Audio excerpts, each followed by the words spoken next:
Myself, Dr. Bharat Singh Meena from government college Kota. आज हम परमाणु संरचना के अंतर्गत हाइजेनबर्ग का अनिश्चितता का सिद्धांत व श्रोडिंगर तरंग समीकरण का अध्ययन करेंगे। हाइजेनबर्ग का अनिश्चितता का सिद्धांत सन 1927 में हाइजेनबर्ग ने एक सिद्धांत प्रतिपादित किया। किसी सूक्ष्म कण की स्थिति व संवेग दोनों के मानों को एक ही समय में बिल्कुल सही ज्ञात करना संभव नहीं है।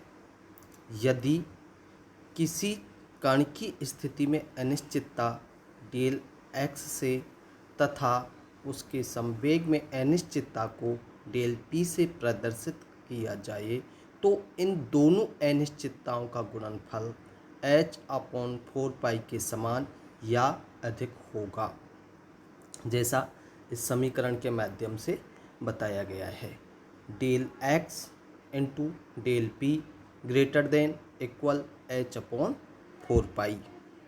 ग्रेटर देन इक्वल चिन्ह का अर्थ है कि डेल एक्स तथा डेल पी का गुणनफल h/4 से या तो अधिक या बराबर होगा, जहाँ डेल एक्स क्या है, स्थिति में अनिश्चितता, डेल पी संवेग में अनिश्चितता और h प्लांक स्थिरांक है। परमाणुीय कक्षक नाभिक के चारों ओर के त्रैविमीय आकाश को ही कक्षक कहा जाता है, जिसमें किसी निश्चित ऊर्जा वाले इलेक्ट्रॉन के पाई जाने की संभावना अधिकतम हो। कक्षक की अवधारणा हाइजेनबर्ग के अनिश्चितता के सिद्धांत के आधार पर जन्म हुआ था, जबकि कक्ष बोर द्वारा इन निश्चित पथों को कहा गया था। कक्ष व कक्षक में अंतर। नंबर 1, इलेक्ट्रॉन नाभिक के चारों ओर एक निश्चित वृत्ताकार पथ में घूमता है, जबकि कक्षक परमाणु में नाभिक के चारों ओर त्रैविमीय आकाश में इलेक्ट्रॉन के पाए जाने की संभावना को दर्शाता है। नंबर 2, कक्ष की अवधारणा बोर ने दी थी, जबकि कक्षक की अवधारणा तरंग यांत्रिकी सिद्धांत का परिणाम है। नंबर 3, कक्ष की आकृति वृत्ताकार होती है, जबकि कक्षक भिन्न भिन्न आकृति जैसे एस, पी, डी कक्षक क्रमशः किस प्रकार के होंगे? एस कक्षक गोलाकार, पी कक्षक डंबलाकार व डी कक्षक डबल डंबलाकार आकृति के होते हैं। नंबर 4, किसी भी एक कक्ष में रहने वाले इलेक्ट्रॉन की संख्या 2n² होती है, जहां n कक्ष की संख्या है, जबकि कक्षक में अधिकतम इलेक्ट्रॉनों की संख्या 2 होती है। ये एक ध्यान देने वाली बात है कि कक्ष में अधिकतम इलेक्ट्रॉनों की संख्या क्या होगी? 2n², जबकि कक्षक में अधिकतम इलेक्ट्रॉन की संख्या 2 होती है। श्रोडिंगर तरंग समीकरण। ई श्रोडिंगर ने 1926 में इलेक्ट्रॉन की दो धारणाओं, कौन कौन सी? इलेक्ट्रॉन की द्वैत प्रकृति तथा उसके पाए जाने में अनिश्चितता के आधार पर एक समीकरण की जिसे श्रोडिंगर तरंग समीकरण कहते हैं। यह समीकरण तरंग यांत्रिकी का एक प्रकार से आरंभिक स्वर या की नोट है। श्रोडिंगर समीकरण को निम्न प्रकार से व्युत्पन्न किया जा सकता है। किसी इलेक्ट्रॉन की कुल ऊर्जा उसकी गतिज ऊर्जा एवं स्थितिज ऊर्जा का योग होती है। इलेक्ट्रॉन की कुल ऊर्जा किसका योग होती है? उसकी गतिज ऊर्जा एवं स्थितिज ऊर्जा का योग होती है। अर्थात इसे हम इक्वेशन के द्वारा भी दर्शा सकते हैं। E बराबर KE plus PE। KE and PU की वैल्यू रखने पर 1/2 mv² plus bracket minus K Z E square upon R bracket बंद, इसे समीकरण नंबर 1 दे सकते हैं।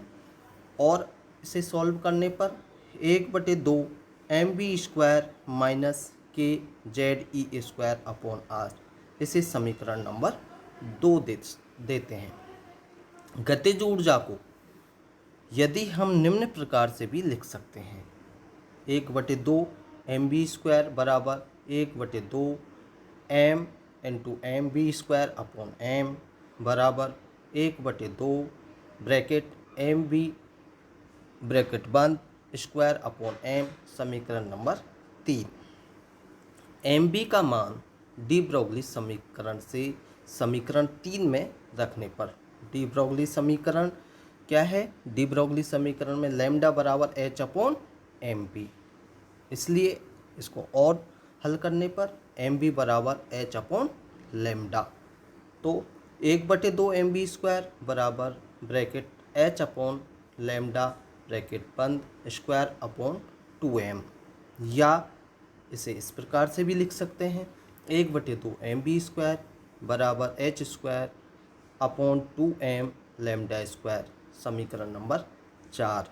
समीकरण 4 से 1/2 एम बी स्क्वायर का मान समीकरण 3 में रखने पर ई बराबर H square upon 2m lambda square minus K Z E square upon R, या H square upon 2m lambda square बराबर E plus K Z E square upon R, या इसे और हल करने पर 1 अपॉन लैम्डा स्क्वायर बराबर 2m upon H square bracket E plus K Z E square upon R bracket बंद, समीकरण नंबर 5।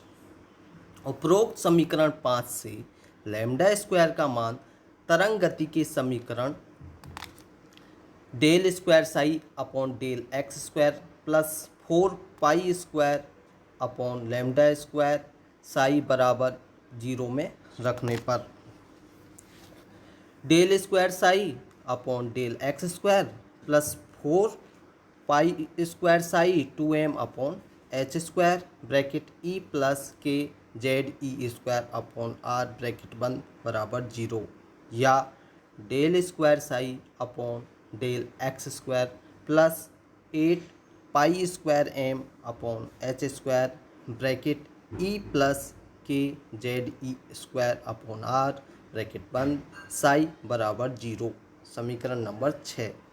उपर्युक्त समीकरण 6 एक विमीय तंत्र में दिशा x में गति कर रहे कण के लिए तरंग समीकरण है। इलेक्ट्रॉन जिसकी गति तीनों अक्षों x, y व z में होती है, उसके लिए तरंग समीकरण का स्वरूप निम्न प्रकार से होगा या हो जाएगा। Del square psi upon del X square plus del square psi upon del Y square plus del square psi upon del Z square plus 8 pi square M upon H square bracket E plus K Z E square upon R bracket बंद psi बराबर 0, समीकरण number 7, या del square psi plus 8 pi square M upon H square bracket E plus K Z E square upon R bracket बंद psi बराबर 0, या del square psi plus 8 pi square M upon H square bracket E minus V bracket बंद psi बराबर 0, समीकरण number 8, जहाँ del square बराबर del square upon del X square plus del square upon del Y square plus del square upon del Z square है। यह एक गणितीय operator है जिसे लाप्लासियन ऑपरेटर कहा जाता है, जबकि स्थितिज ऊर्जा V बराबर minus K Z E square upon R है। समीकरण 8 को निम्न प्रकार से भी लिखा जा सकता है, डेल स्क्वायर साई बराबर minus 8 pi square M upon H square bracket E minus V bracket बंद साई, या minus del square psi H square upon 8 pi square M बराबर ई माइनस वी ब्रैकेट बंद साई, या bracket minus H square upon 8 pi square M del square plus V bracket बंद psi बराबर ई साई। समीकरण number 9। यहाँ बाईं ओर का पद bracket minus H square upon 8 pi square M del square plus V bracket बंद तथा साई का गुणनफल नहीं है, अपितु एक ऑपरेटर है जिसे हम हैमिल्टोनियन ऑपरेटर H कहते हैं। अतः H साई बराबर ई साई। हैमिल्टोनियन ऑपरेटर तरंग फलन साई पर इस प्रकार से संकारित होता है कि प्राप्त समीकरण को उस तरंग फलन साई तथा एक संख्यात्मक मान ई के गुणनफल के रूप में लिखा जा सकता है। उस स्थिति में तरंग फलन को आइजेन फलन साई तथा इससे संबद्ध संख्यात्मक मान ई को आइगेन मान कहते हैं। यहाँ पर एक चित्र के माध्यम से हम हाइड्रोजन परमाणु के नाभिक के सापेक्ष इलेक्ट्रॉन के तीनों ध्रुवीय निर्देशांकों r, थीटा, साई को उपर्युक्त चित्र में दर्शाया गया है। उपयुक्त चित्र से स्पष्ट है कि x बराबर r sine theta cos phi, y बराबर r sine theta sine phi, z बराबर r कोस थीटा। समीकरण 7 में इन मानों को रखने पर निम्न समीकरण प्राप्त होगी। हाई 1 upon R square del upon del R bracket R square del phi upon del R plus 1 upon R square del 1 upon R square sine theta del upon del theta bracket sine theta sine phi upon sine theta plus 1 upon R square sine square theta del square psi upon del psi square bracket बंद plus 8 pi square M upon H square bracket E plus K Z E square upon R bracket बंद psi बराबर 0। समीकरण number 10। समीकरण 8, 9 व 10 Schrodinger की तरंग समीकरणें कहलाती हैं। साई तथा साई स्क्वायर की सार्थकता। तरंग फलन साई तरंग का आयाम होते हैं जबकि कोई भौतिक सार्थकता नहीं है, जबकि साई स्क्वायर की भौतिक सार्थकता है। अतः साई स्क्वायर उस संभावना या प्रायिकता को प्रकट करता है जो किसी निश्चित ऊर्जा वाले इलेक्ट्रॉन के लिए उस निश्चित स्थान पर पाई जाने की संभावना है। अतः साई स्क्वायर को हम प्रायिकता घनत्व भी कह सकते हैं, जबकि साई को प्रायिकता आयाम कहते हैं।